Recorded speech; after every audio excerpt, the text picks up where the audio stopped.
Monsieur le ministre, Amadou Koné, bonjour. Bonjour. Vous avez présenté début août un vaste plan de réforme de la stratégie nationale pour la sécurité routière. Pourquoi était-ce important de se saisir de ce sujet? Premièrement parce que nous avons pris des engagements internationaux de réduire de 50% le nombre d'accidents sur nos routes. Deuxièmement parce que nous avons constaté que ces dernières années, on a une progression importante du nombre d'accidents. De 2013 à 2019, en Côte d'Ivoire, on a une progression du nombre d'accidents de 21%. Vous estimez justement le nombre de morts sur la route à 1200 annuels. De nombreuses voix estiment que ce nombre pourrait être sous-évalué. Ces statistiques pourraient-elles être plus précises? Alors 1200 annuels en moyenne, mais on a des statistiques très précises. Parce que nous sommes donc en Côte d'Ivoire dotés justement de moyens, que ce soit au niveau hospitalier, que ce soit au niveau du groupement des sapeurs-pompiers, du ministère de l'Intérieur, du ministère des Transports, qui nous permettent au jour le jour de savoir le nombre d'accidents qu'il y a sur nos routes, le nombre de décès sur nos routes.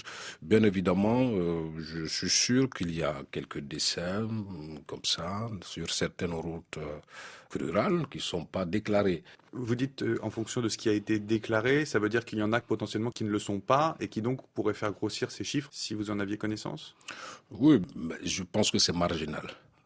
Est-ce que la solution, ça ne serait pas de durcir les sanctions? Je crois qu'actuellement, pour un feu rouge, on parle de 2000 francs CFA d'amende. Le maire de Yopougon avait tenté de les augmenter considérablement dans sa commune il y a 2 ans. Il avait dû faire marche arrière suite à une fronde des syndicats de transporteurs. Est-ce que c'est faisable d'augmenter les amendes comme ça? Dans l'immédiat, il faut se donner tous les moyens pour faire appliquer les décisions qui sont prises depuis souvent plusieurs années. Après, on verra. Et la vidéoverbalisation peut être une solution pour faire appliquer ces décisions? En quoi?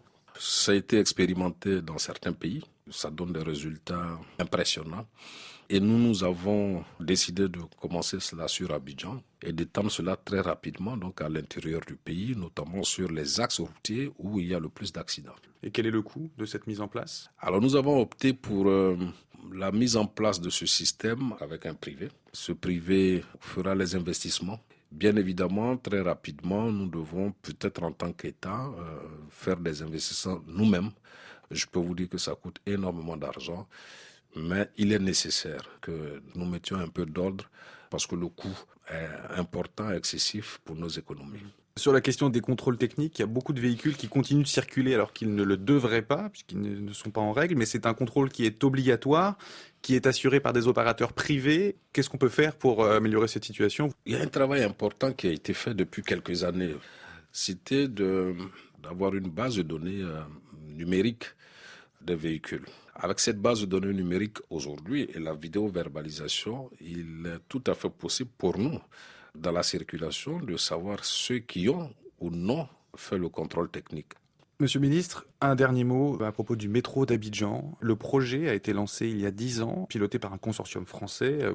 On est au début des déguerpissements des axes où seront posés les rails. On parle d'une mise en service vers 2026. Pourquoi si tard? Parce que c'est d'abord un projet qui est complexe. C'est un projet sur 38 km dans un espace déjà fortement urbanisé avec beaucoup de travaux de génie civil.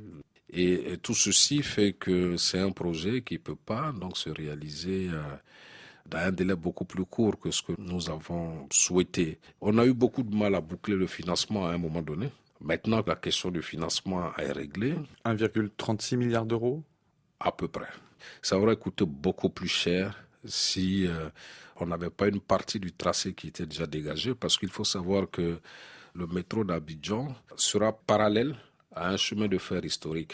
Les autres lignes de métro, certainement, coûteront beaucoup plus cher. À propos du déguerpissement, les personnes qui ont été expropriées, expulsées pour la construction du métro, qu'est-ce qui est mis en place pour elles? Est-ce qu'on va être relogées? Est-ce qu'elles vont être indemnisées?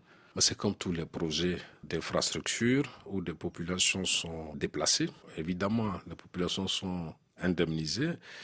Il y a une cellule qui est en place depuis plusieurs années, qui a fait des études, qui a rencontré toutes les personnes à indemniser, qui a eu des discussions avec ces personnes. Donc toutes ces personnes seront indemnisées.